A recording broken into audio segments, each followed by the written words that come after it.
Thai Airways Nepal airlines भन्दा 2 वर्षपछि 1960 मा सुरु भएको थियो।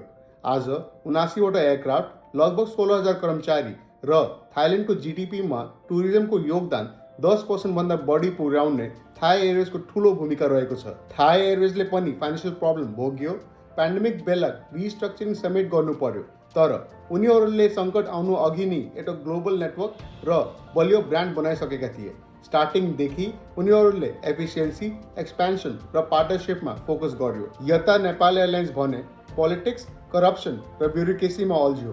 एउटै समय सुरु भएर पनि थाइल्यान्डले स्ट्राटेजीमा लगानी गर्यो, तर हामी जहिले पनि सर्भाइभलको राजनीतिमा फस्यो। परिणाम नेपाल एयरलाइन्सको इन्टरनेसनल र डोमेस्टिक रुट र प्रेजेन्स घट्दै गयो र नेपाल टुरिज्मले पाउनुपर्ने फाइदा पाउन सकेको छैन।